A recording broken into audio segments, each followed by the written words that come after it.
네, 안녕하세요. 지타장 교수입니다. 자, 지금 오전 8시 14분입니다. 자, 인캠. 자, 지난 영상에서 제가 좀 말씀드렸다시피 한마디로 정리를 해드렸죠. 이 부분은 받아내야 됩니다. 이 부분도 오를 겁니다. 근데 여러분들 중에 한 분이 댓글을 다셨더라고요. 아, 이거 오른다고 했는데 왜 이날 안 올라요? 이렇게 하시더라고요. 근데 중요한 건 여러분들 이 변동성을 1, 2% 정도를 맞추려고 하지 마세요. 이런 부분의 변동성. 그죠? 결국은 뭐냐면 요 부분에서 러프하게 제가 22만 원이라는 이야기를 한번 해드렸어요.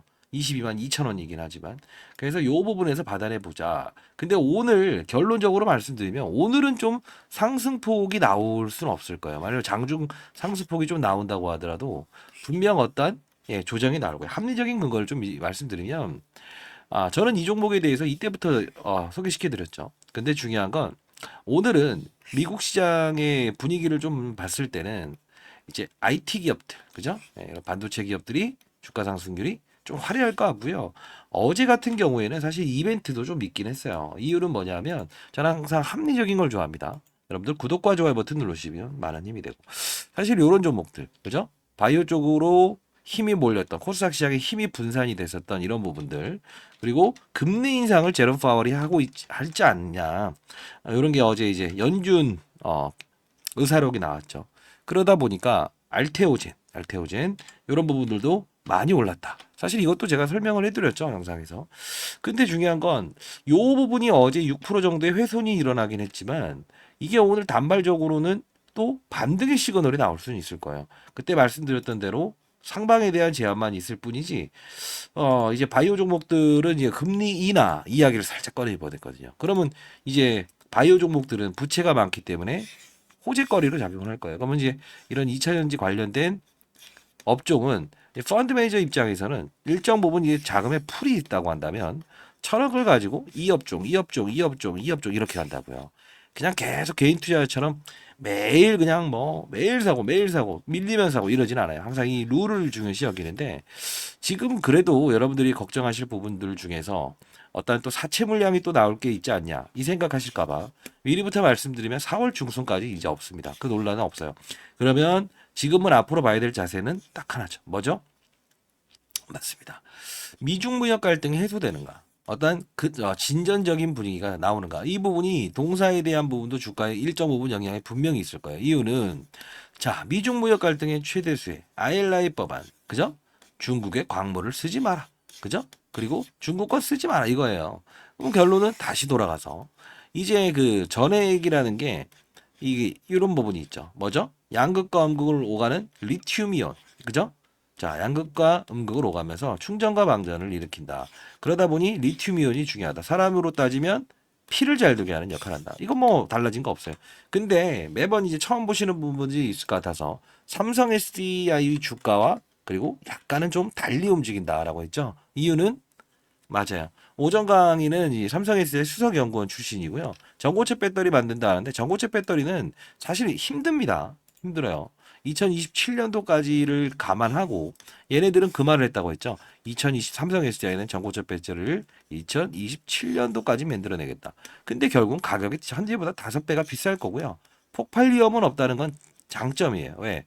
양극과 음극을 오가는 걸 액체가 아닌 고체로 바꾸기 때문에 가격 비싸요. 그러면 2, 3억짜리 포르쉐 이런 것만 탑재할 수 있는데 그리고 사실 이게 우리가 그 배터리에 대한 부분이 처음에 테스트 그리고 맞아 시연 그리고 마지막에 양산하기 전에 시제품을 하거든요.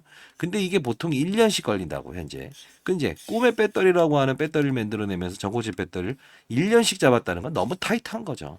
2027년, 2028년을 공략한다고 하는데 무리수가 분명히 있다는 거예요.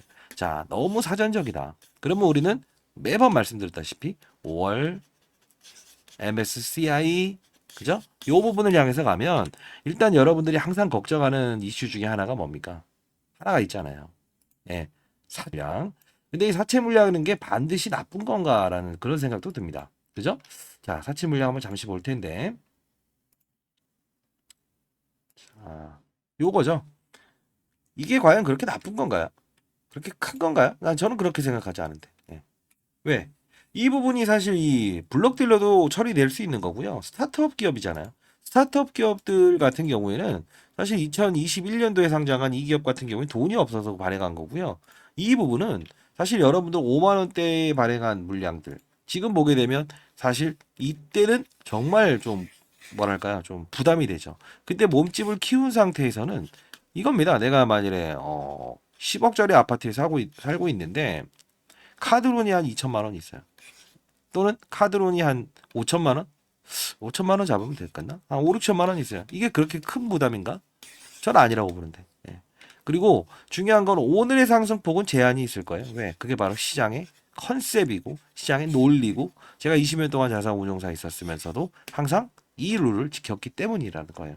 그러면 5월까지는 이 어떤 특정적인 상황이 나왔을 때마다 거래를 하는 게 맞고요. 그때마다 제가 영상을 찍어 드릴 텐데 요 부분 제가 다루면서 했던 말이 뭡니까? 지난 영상 한번 보시면 알겠지만 예, 상환 우선 주역이 나와서 받아내세요라고 했죠. 이유는 뭐였죠?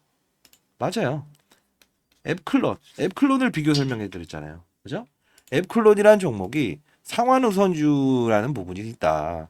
근데 이게 끄집어내면서 시총 3천억짜리가 이렇게 빠진다. 이거 의미 부여하지 마라. 왜? 얘네들 같은 경우에 미리 올랐고 2, 3천억짜리는 누군가의 수급에 의해서 움직일 수 있는 거라서 의미 없다. 근데 얘 같은 경우는 받아낼 기회라고 봅니다라고 했죠. 그리고 요날 제가 반등 올 겁니다 했는데 요날 안 왔다가 막 댓글 달렸더라고요. 자, 요날 왔죠. 지난 영상을 다 보시게 되면 근거로 남아 있을 거예요. 그리고 또 뭐 위메이드라는 종목도 제가 남겨봤더니 자, 요 부분. 자, 요 부분이죠. 자, 요 부분에서 지금 영상들 보시게 되면 나와 있을 거예요. 요 부분에 받아내지 마세요. 크래프톤이 빠지면서 심리적인 악화인데 장국현이가 이제 대표 있었던 사람이거든요. 논란을 겪으면서 물러났다. 악재 해소됐습니다라고 해서 영상을 찍었죠. 상당히 많이 올랐네. 근데 이거는 일정 부분 자 미리 말씀드리면 매출 데이터, 트래픽 얼마만큼 지금 소위 말해서 그 서버 참가자가 느는가 이 부분을 계속 봐야 된다는 거고요. 다만 호재거리는 고액 매출 즉 게임 결제를 막았었는데 이 부분이 풀렸다는 거. 그러면 실적은 좋아지겠네. 그러면 이 부분의 상방을 위로 10만 원 과거처럼 예 쭉쭉쭉 보면 절대 안 되고요. 이때처럼 보면 안 돼요. 이때처럼 보면 무리수가 있어요. 오늘 전 고점, 예, 요 정도까지만 단발적으로 쭉 올랐다가 거래 없이 오를 때는 항상 일정 부분 차익하는 자세도 필요할 것 같네요. 자, 엔캠 말하면서 여러 가지로 말씀드리는 이유는 이게 바로 시장의 논리라는 거예요. 오늘은 이제 바이오 업종이 일정 부분 오르겠네요. HLB도 그렇고 그리고 뭐지 아까 예, 알테오젠 예, 조정받았다. 어쩔 수 없어요. 이게 코스닥의 논리라는 겁니다. 예. 그래서 항상 시장 산업 업종을 봐야 됩니다라고 해서 매번 말씀드리는 이유 중에 하나죠. 구독과 좋아요 버튼 누르시면 많은 힘이 됩니다. 감사합니다. 모르는 건 질문하세요.